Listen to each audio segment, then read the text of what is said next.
Okay, thank you for being here. Today we're going to be doing something that I haven't done in a very long time. Here's a name I haven't heard in a very long time. That was the worst Obi-Wan Kenobi impression in the history of everything, including Galaxy Far, Far Away a long time ago. It's a long time to get things pretty crappy.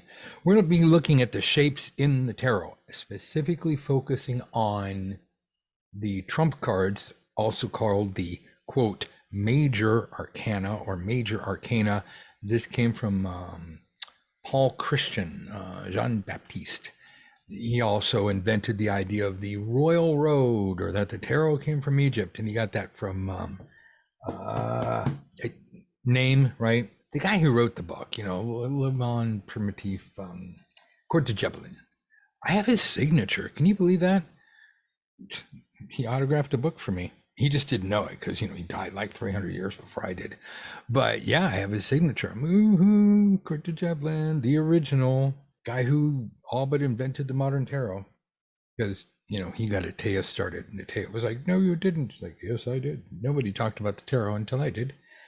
And this is where the idea that the tarot came from Egypt all began, and it would be nice. And look, Egypt is wonderful, right? Yay! It's especially ancient Egypt, but they didn't have any damned tarot cards. They had their own thing, right?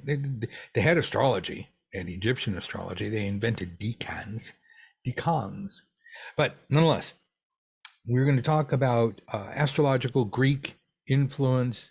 The so-called major arcana, technically they're trump cards. If you go back to the Italian tarocchi, which is like, the whole point of it, like that's where the thing came from. And then we call it the tarot because the French invaded Italy, if you can believe that. And they won too. They're like, screw you guys. And then they brought back some of their culture, tarot cards. And they're like, oh, we got to make these. And then in Marseille, it's crazy. People in Marseille were like, oh my God, we want tarot. We don't want tarotchi. We want tarot. It's like, we're gonna change the word. And literally, because France was so prolific in making decks, even though Austria, Spain, Germany, Belgium, they all had, you get a tarot, you get a tarot. Everybody had their tarot. Except Italy, they had a tarocchi. Yeah, but because France was so prolific, the Marseille deck, or the decks made in Marseille of a certain style, usually like a cheap print, because it's for the common people, right? Besides, can you imagine printing 78 cards like en masse, right? For everybody, they had to do it cheap. People weren't going to spend a lot of money. People won't spend money today on tarot lessons. By the way, go to easy astrology lessons, right? Get to the course there. Go to easy tarot lessons, sign up for our course. We need you to get a real education. Now, as for today, we're going to give you a sample of what we would normally teach you in school. So we're looking at the Fool card here. The images we're discussing today are the rectified images. These trump or major cards were predominantly designed by Arthur Edward Waite. He had much more control and interest over the symbology, design, possibly even the coloration of these cards versus the so-called minor arcana. Again, that's a lie. There's no minor secrets, arcana secrets, right? The secrets of the pharaohs. The pharaohs didn't know what the fuck tarot cards were. Tarot cards weren't ever in Egypt.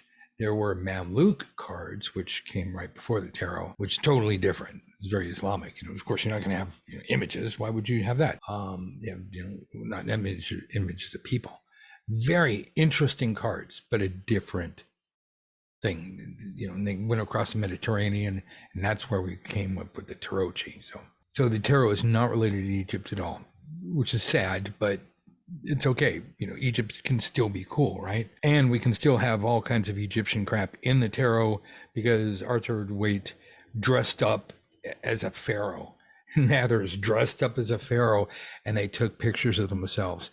And that is so funny when you see these old pictures and go, wow, okay, they didn't really have a lot to do back then before the internet. So this particular image here what is the meaning of the Fool? Now, we have a podcast on that. We've got lessons on that. We got a free course on that. But we're just going to do really quick stuff here just to help you out to understand what was Waite trying to tell us. And if you want to know the deep, dark secrets of the tarot, pay attention to this free lesson here. First off, look at the lines, right? Our line of action goes like this. As I read originally back in the 1970s, from Eden Gray, the sun is rising because here it comes, the spiritual sun never sets. This is the kind of garbage that back in my day, this is all we had. This is what we learned. So the line of action is here, like this way. Technically, if you really want, it's here. Right? This represents your conscious mind, also called the yappy dog. When you are trying to read the tarot, you should be intuitive. You should be just like the Fool. You should be shuffling your cards, throwing down the cards. Trust the cards. Trust the process. I mean, the cards are just cards, but we colloquially say the cards speak. The card says, trust the cards. It's a mindset. It's not like we actually go around worshiping the cards, because the magic is in you, right? Pardon the colors. This is just something Photoshop is doing because all these images are PNG files, so they're index colors. So this is the closest I can get to a decent color. All right, so you need to be, anybody remember Caddyshack? You gotta be the ball. No, you don't use like, or Happy Gilmore, just tap it in. It just wants to go home. Just send it home. You need to relax. Look, I've been doing this for almost half a decade. Oh, yeah, half a decade. I'm 15 years old. I've been doing this for almost half a century. And I've worked with, hundreds of the best psychics in the world. So I'm giving you the real knowledge here. You need to relax. Everybody knows that. You allow the information to flow through you. And in the meantime, your doubting voice, your little yappy dog voice, this is true of all of us. Hey, well, what about this? Well, what about this? Well, I don't know. How do I know? Well, maybe did I shuffle enough? All these stupid little niggling questions. They all come from your conscious mind. This is an allegory for this.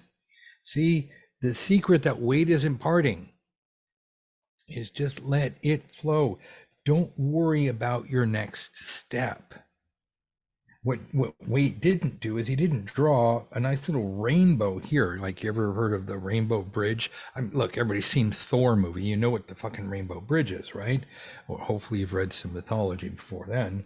But either way, he didn't draw in the invisible rainbow bridge. The Fool knows that it's there. Look, you see, he's like, la, la, la, la, la, la. He's, even if his eyes are open, he's like, la, la, la. He's packed for this. This guy, this is something never, ever, ever see in books. This guy is really well dressed. This is a very expensive shirt. And he's got his laurel, right? The Laurel and Hardy. He's got his Caesar, oak leaves here. It says, I am supreme. I know what the hell I'm doing. But he's packed light. Oh, and right, feather in your cap. He's got a feather in his cap. He's packed light. This is the greatest lie in, talking about Aleister Crowley. That's inside jokes. Sorry, if you don't get it, come to the fucking mystery school. The Fool is the greatest lie in the tarot, right? 3 great lies. The Fool, the Fool, the Fool. There it is, right there. He's not an idiot. It's a misnomer. Anyway, so this is a very Aries card. This guy's unleashed his inner Aries. He's already packed. He has everything he needs. But notice, in a Buddhistic way, he's traveling light. He doesn't have a lot of baggage holding him down. I got places to go, right? He's got his tarot cards here, right? And he's got the flower. So it's a whole thing of like, stop and smell the roses. And this is rather funny because they didn't color this. That should have been red. Because as we will see, Waite and the Golden Dawn really had an obsession with roses and lilies. Roses were always red, lilies were always white. This is their symbolism, not mine. I didn't trade. And one thing you won't get from me, you won't have me changing history. Unlike other tarot authors, you're not going to have me reinterpreting or reimagining. I'm going to show you exactly what's going on. All right, so we're going to be here forever. We may have to like separate this lesson out. Well, wait, tomorrow's Tuesday. We'll do the rest tomorrow. So apologies. Otherwise, we'll be here for hours. So the concept of the Fool here is it's a good card to pull out and just meditate on. Just absorb it, learn the lesson of the Fool, which is his next step is coming here. Don't allow yappy dog, to keep messing with your thoughts. Look at me censoring myself. Allow yourself to fly, and this is not a zero, it's a circle, like an Ouroboros. Allow yourself to flow freely. This deck, by the way, this particular set of images, these were done by a student of mine who I like a lot, very good student. Her name is Gretchen. She recolored the tarot. She took the public domain black and white images from Pictorial Key to the Tarot. And she took a lot of time putting this together, but it's actually really nice. She didn't change any artwork. She just made it more vibrant and alive. All right, we're going to jump over to the Magician. Now, again, this is the zero card. So this is an Aries card, and this is an Aries card. Don't get too hung up in the coloration. I don't think that Gretchen really did a lot of changing of the color. She did a lot of gradients, which is nice, but without actually going back and looking at the original coloring, which I can. You can go to waitesmith.org, to the museum site that we have, and you can actually see all 5 different variations of the original deck. But the first 2 variations are literally the same, except for the cardstock and the backs. They were printed on inferior quality in like November, and then they came back and they're like, "Oh, let's do it better in March," and they did. But same presses, same images, remember. All right, so moving on, I want to start showing you. We're going to see this triangle motif over and over. We're going to see circles, squares, and triangles, which is interesting because if you remember your 3D modeling classes, like obviously we all do, circle, triangle, square, or what is it, cube? No, sphere, that'd be circle. Triangle would be cone, and because they didn't have it'd be cone, not like a pyramid. And then cube, so circle, triangle, cube, those are the basic shapes of 3D modeling. Back in the day, my day, we're like, oh my God, this is what we had to learn. Oh, I'm so glad those days are over. So yeah, basic shapes of geometry. What do they mean symbolically? Go to school, easytarotlessons.com. Sign up for $1. After that, it's $10 a week. Help the cause. But what I can tell you now is I want you to be aware of these underlying themes and shapes, and don't get caught up in this like as above, so below shit. As above, so below is an alchemical formula, but it's like saying E equals MC squared. Like everybody runs around saying that, like, oh, as above, so below, as above, so below. What the hell do you even mean? Do you know what you mean when you're saying it? Do you know why macrocosmic response is so important, or even microcosmic response is so, or reciprocation is essential in alchemy? No, just run around saying as above, so below, like you're trying to, pick up women at a college volleyball girl. Don't be that guy. Don't be, or whoever, whatever your gender is, I don't care. Don't be that idiot, right? Don't run around going, oh, it's above, so below. This is not, that's not what it means. And you look at it, what he's doing is, as you can tell, he's channeling in. See, there's the double-ended candle. We will compare him at some point. We won't have time today. Apologies. We'll compare him to both the high priestess. Maybe we'll do that today, and to the world, where we see the double-ended candles. That's it'll have to be tomorrow or Wednesday or whatever, depending how long we take. This is him channeling in the divine. The double-ended candle is a metaphor or an analogy or euphemism. It's one of those things, right? It's someone, you just pick a word that you like, but it's an insert or a stand-in for that which is impossible according to mundane physics, that which is miraculous or must be divinely assisted. So the whole point of being a, this in quotes, a magician, that's supposed to be an M. Wow, look, how about that? That just blended right in. I did not plan that. That was all Photoshop. So the point of being a magician is that your physical, mental, and emotional interactions with the world around you, basically daily life, right, are enhanced by what we call the divine. You can say God, you can say the gods. If you play for the other team, right, you can say the devil or demons. If you have a specific name for forces, well, you can say fairies, angels, and all of these are true. The question is like, how do you connect with the divine? How do you connect with, dare I say, nature or even supernatural, right? As if anything can be supernatural. There's nothing supernatural. It's all just more natural, more pure.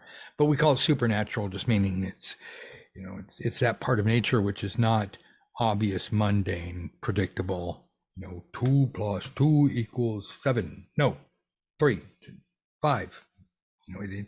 It's anything that is normal, mundane, and predictable is called natural, and then supernatural is all the fun stuff. Okay, fine, whatever. So whatever you call this, and I know this is why we have wars, is because I called it potato, you called it potato. But and see, here's all our roses, right? Here's our lilies, and here's our roses, and here's our Ouroboros. This is all, they reuse the same symbolism over and over and over. Red for passion and intensity, white for purity of intent, of soul, of knowledge. The idea is that the alchemist cleanses himself. Sorry to say himself, but that's just kind of the way it was. You can say themselves now if you want, but just going back to the old ways, just so you can understand, the alchemist cleanses himself.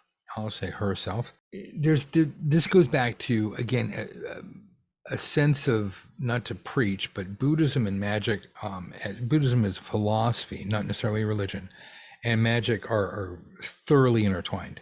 The idea of alchemy is to, dare I say, burn away or reduce that which is an impediment to your connection with the divine.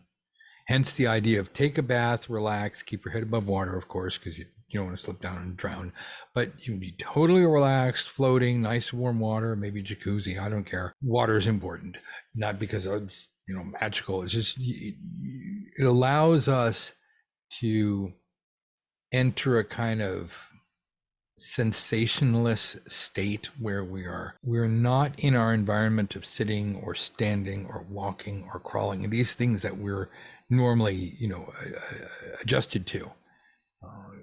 Just floating gives us an otherworldly sense, makes it much easier. And even in a bath where we're not really floating, but we got the nice warm water, it does allow us to totally enter a quasi trance. You can go all the way into a trance. You can't keep your head above water. But even in a mild trance or a quasi trance, what we're doing is we're taking our,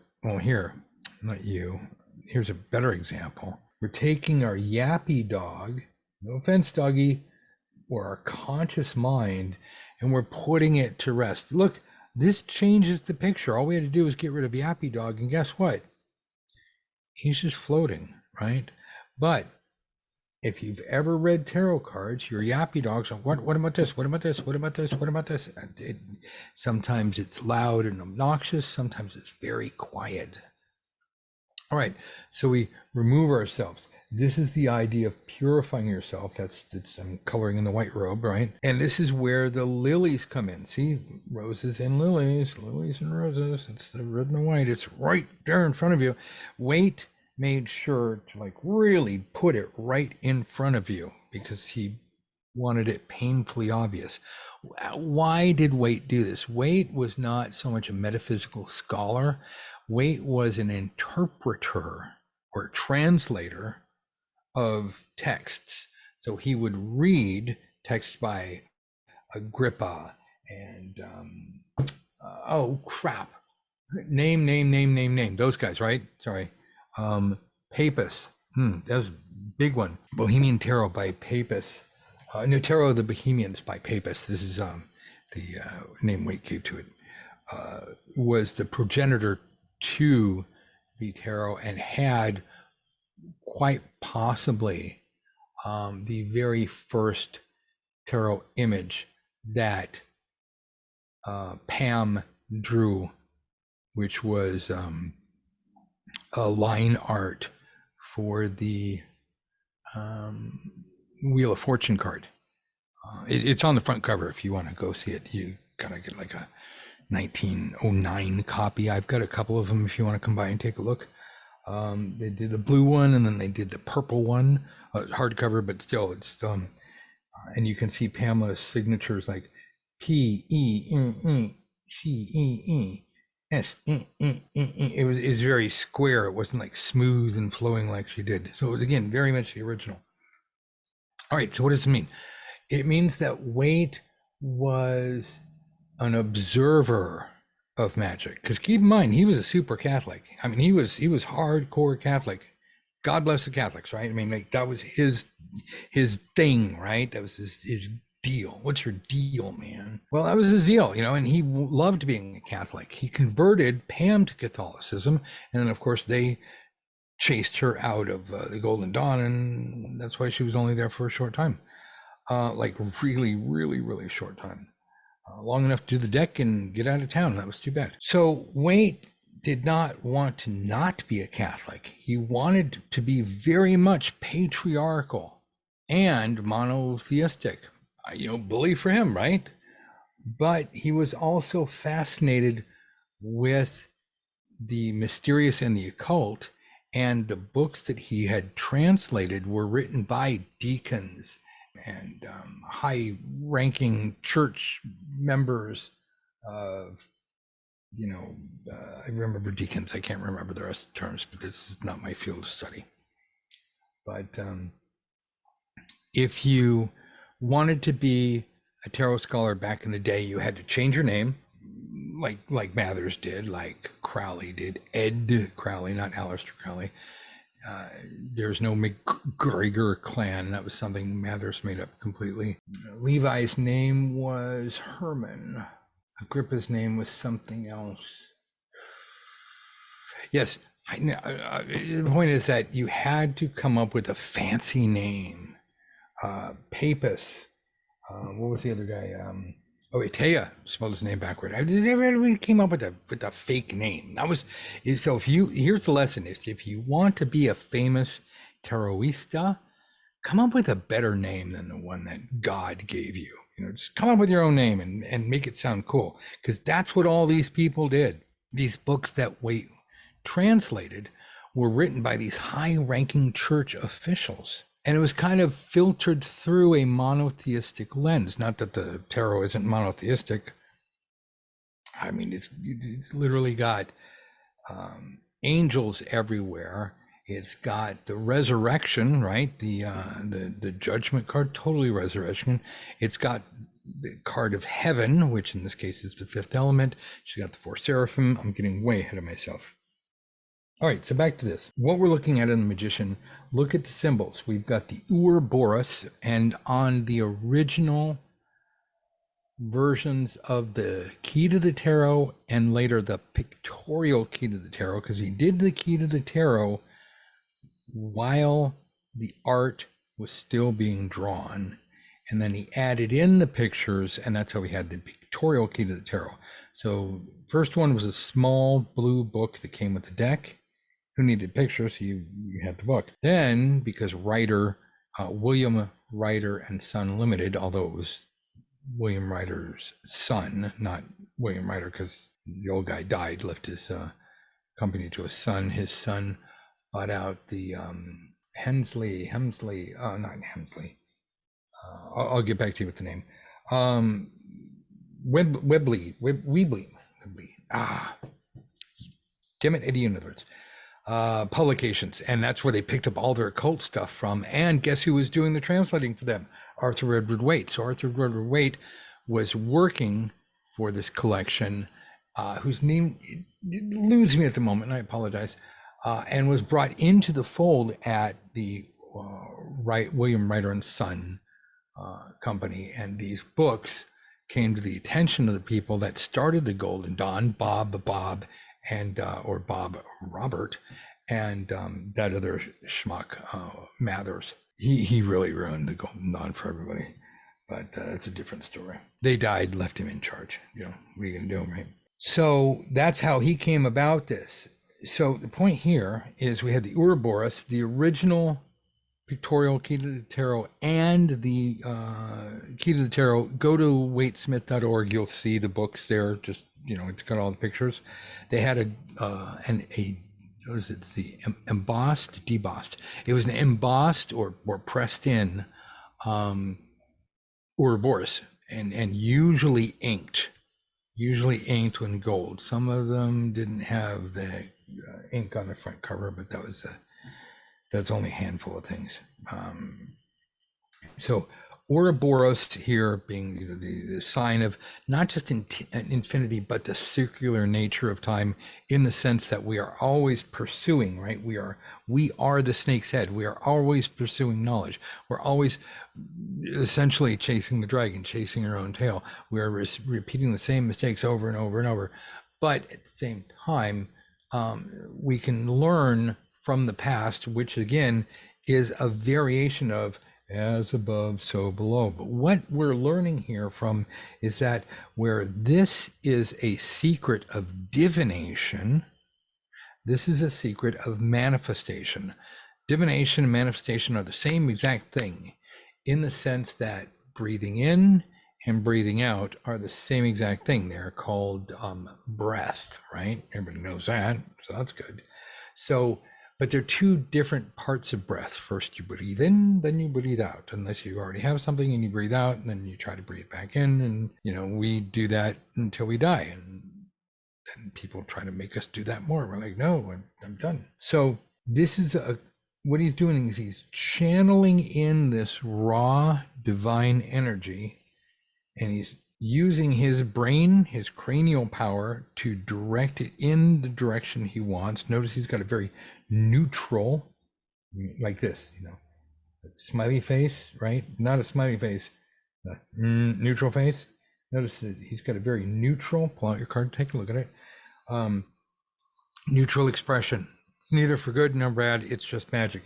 And he's directing it at the tangible material world.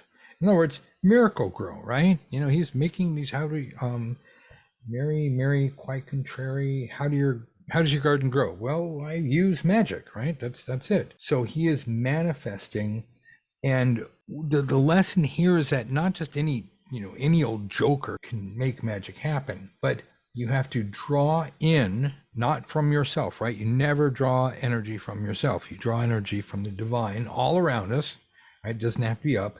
Here shows the clarity of his intent, the infinity loop, right? This is again an alchemical sense of enlightenment, meaning more like balance, purity, harmony, not like, you know, Zen Buddhism, like I don't need anything, but an alchemist form of enlightenment. So again, white headband of purity, white robe of purity, with his arms here, and the red robe of action. Ouroboros, he just gets up every day. What are you going to do? What are we going to do today, brain? Same thing we did last night. Try to take over the world, or same thing we do every night. Try to take over the world. This is it. He's like, every day the same thing. Practice, study, practice, study. This is how you become awesome. The tarot. Just most people don't want to. It's boring. He has in front of him the tools. This is where we're going to see that he's totally different from the world. She's got all the people. Like, she's got the actual seraphim, right? But spoiler alert, right? But here he's got the wand, the sword, the cup, the coin. He's got the tools necessary to shape reality. He's got the tools of reality that shape reality. Coins, he has more than enough money he has the power of money, the power of persuasion. He has the mastery of war and weaponry and intimidation. He's got enterprise and ambition, and he's got a balanced set of emotions. And again, here's his work table, and if you look very closely, here are the elements along here. Can't really tell on this.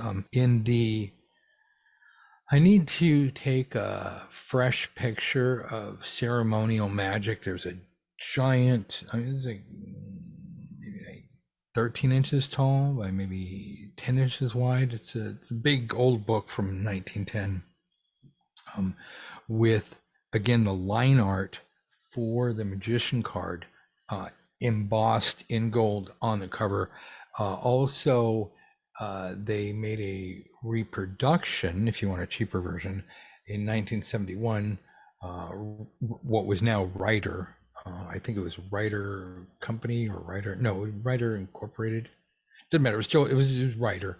1971, they made another exact copy, very faithful, and you can see the artwork. And you can go to waitesmith.org and see all that there if you want.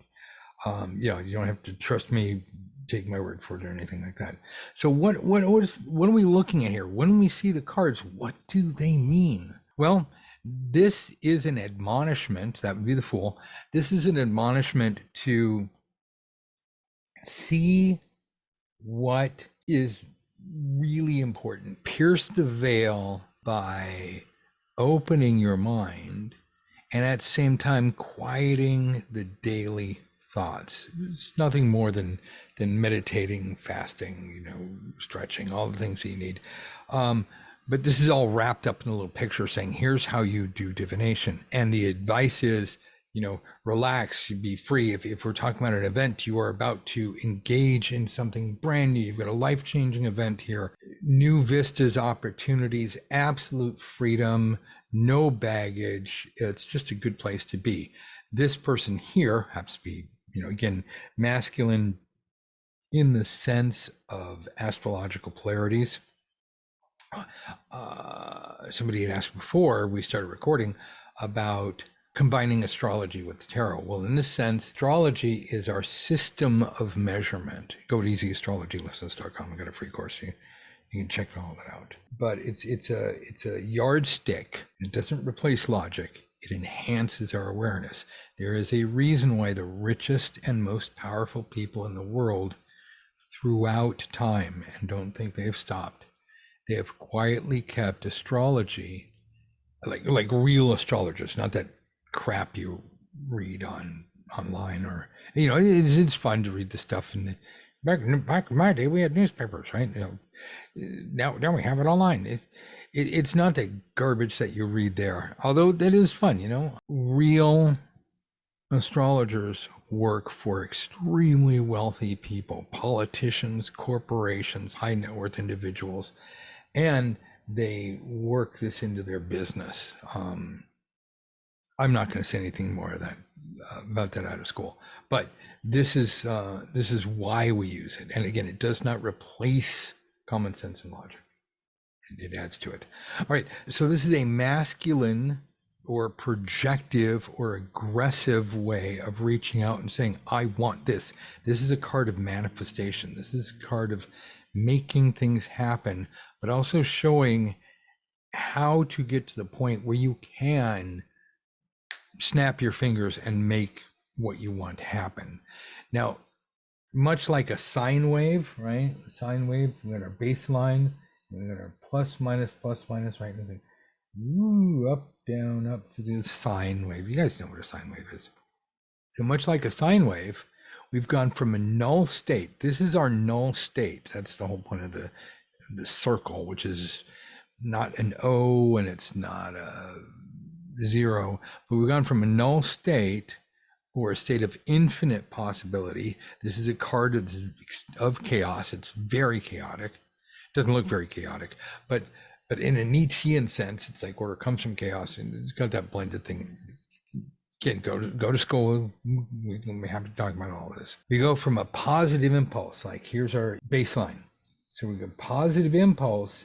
We're about, like a metronome or a pendulum, we're about to take our negative impulse. We go positive, negative, positive, negative. You know, or if you prefer the curvy kind, this card here is up, and the next card is down, in the Newtonian sense that every force is an equal and opposite reaction to the, we would say that in metaphysics, in the same sense, every element is, or because it's polarity, every element is the equal and opposite reaction to the excesses of the element that came before it. It's Newtonian, but it's a little bit more in depth. So more in depth than Newton, go figure that. So here we go. So we've got this masculine, proactive, positive polarity, and we're going to switch this over to the high priestess, which is the feminine counterpart to the magician. So now in this feminine or high priestess card, what we have, I always get this wrong, it's the yin to the yang, right? She is the yin, he is the yang. And I want to bring up something here that I have to give credit to one of my students. Let me do this real quick here. I've spent my entire life doing this, and she brought it up just the other day, and I was like, no way. So I'm gonna open up here. I went onto the Google machine because I want you to be able to see this. So there's, they're on our screen. And if you're listening to the podcast version of this, I apologize. Just look up Hathor, Hathor, and hold up your High Priestess card next to that.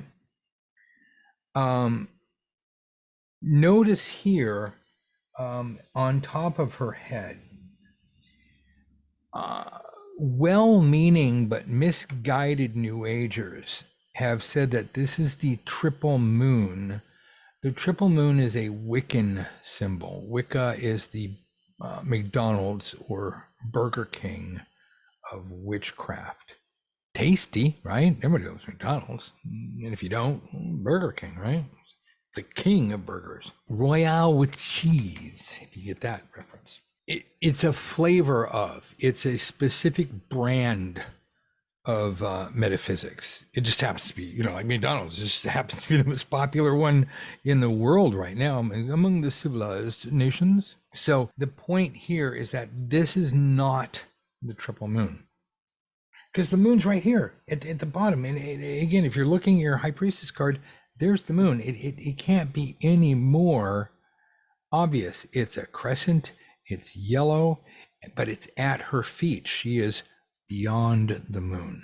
Very important. Think about this. This is beyond the moon. Now, I stand by my statements that Waite, as a Catholic, was referring to this as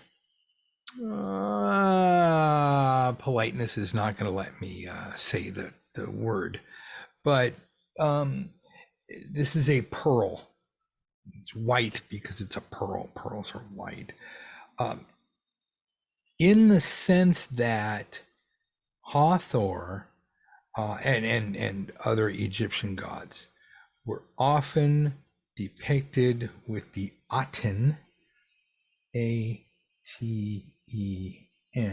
as in Akhenaten, Tutankhamun, Akhenaten, right? The Aten is the solar disk. Yeah, I learned this at Harvard. It's all I remember, right? It's the solar disk. So whenever we, like over here, we have a picture of Horus, the Osimo, right? So Horus, or the falcon-headed god, is depicted with the Aten. And here, in other images, and if you are listening to the podcast, just, go look up. I literally just typed, I went to Google and just typed in Hathor, Hathor, not to be confused with Thor, the Marvel superhero, God of Thunder, that kind of thing. Super joke at this point. His movie's gotten so crappy and it's really bothering me. But that's my complaint. Because Thor's pretty awesome if you think about the whole concept of the deity. But I just did that, clicked on image, and you can see exactly what we're seeing here. So she had the solar disk and the cow horns above her head. Now, why did it take me all this time to realize this when one of my students just went, "Hey, doesn't that look like Hawthorne?" And I was like, "Oh, let's go find out. Let's check it out." And I sat here on, how the hell could I have missed this? Well, it's actually rather simple. Notice again, see, we've got a little bit of a triangle here. It's not nearly as much because the other symbolism, think Gemini, is we have the duality or the pillars. We're going to see a lot of that. So we've got the triangle, the circle, the square. We'll get to that. We've got the pillars. This is something we see over and over in Waite's symbology. Also, pomegranates. Obviously, this is Persephone. We have the equal-armed cross. Interesting, because as much as he was a Catholic, this is extremely Hebrew, not Jesuit, with a J and the B for Joachim. Apologies for mispronouncing that. Whatever this guy's name is, right? Read a book. J and B, these are from the Temple of Solomon, the white pillar, the black pillar. Again, a lot of duality here. So here we have Greek, Hebrew, and Egyptian symbolism all crammed into one image. Einstein tried to come up with the grand unification theory. Heinlein tried to come up with a grand unification theory. That other guy, not Heinlein, Heinlein's the author, Einstein's contemporary, came up with a grand unification theory. Waite had his own grand unification theory, and none of those bastards studied astrology enough to go, it's right there. It's right there. It's right there. So the point was that it's easy to miss the reference because even though Waite put it in there, when Pamela drew it, keep in mind, Waite said, draw this, and Pam said, okay, I'll draw this. Pam was an artist, yay. Golf clap. Golf clap. Pam was an artist. There was no doubt about that. She used to paint sets, in New York before they dragged her off to England, and that was her downfall. Although she did give us the tarot, which to this day, her stamp on the world is unparalleled in metaphysics. But she was literally the sacrificial lamb, which is, again, very Catholic. So when Pam drew this, she drew the horns, the cow horns of Hathor, in a stylized way. You can see, look at the lines she drew. You can see, I'm sorry if you're not seeing this you've got it on the video. It does make, this is where the Wiccans get that triple moon thing, is the line has a nice curve down, and then this becomes a pearl, which is feminine. The solar disk or Aten is masculine.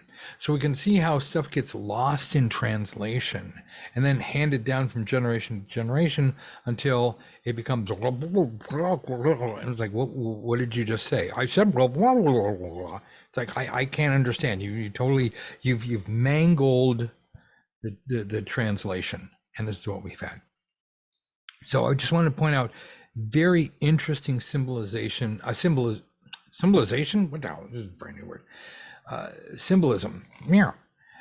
Hidden in the tarot, not in the sense that it was supposed to be hidden, but because of a really bad translation of Waite's intent through Pamela's art into modern guesswork. And so this is how we rediscover the true meaning of the tarot, the deep secrets. And that's what I'm here to help you do, right? Is take your time, study, learn, go to school, easy tarot lessons, both places. All right, so enough of that. We've only gone through 3 cards. You know what? I think we'll wrap this up here, and I will just try to get through faster next time. So here's our High Priestess. I don't know why this is, High Priestess Hathor. That was way over here. So I'm gonna close that. It'll probably show up the world. Don't save. And yeah, there we go. So there's our High Priestess. Oh, good, we're back to that. So we've gone from the Fool to the Magician to the High Priestess. We'll go a little faster tomorrow and probably into Wednesday. What can we get from this? We have the 2 pillars, right? Temple of Solomon, wisdom, Torah. Again, very Hebrew, which is foundational to Christianity. She is above the moon. This is the High Priestess. She represents the intuitive gateway. In that sense of intuitive gateway or the mysteries, this is again very like a Scorpio kind of thing. Scorpio, in many senses, in some occult circles, specifically the Golden Dawn, represents our psychic nature or our connection to the divine, which if we go back and compare to the Fool, was much more open and free, and this is more penetrating insight, and thus Hades, right? Because those are the pomegranates that Persephone was forced to choke down so that she would not be able to just go back to Mount Olympus and go, I never want to go back there again. Zeus is like, I got bad news for you. Every year you're going to have to go. And Demeter was like, you motherfuckers are going to die. This is how we get the seasons, right? Hopefully you guys know the story.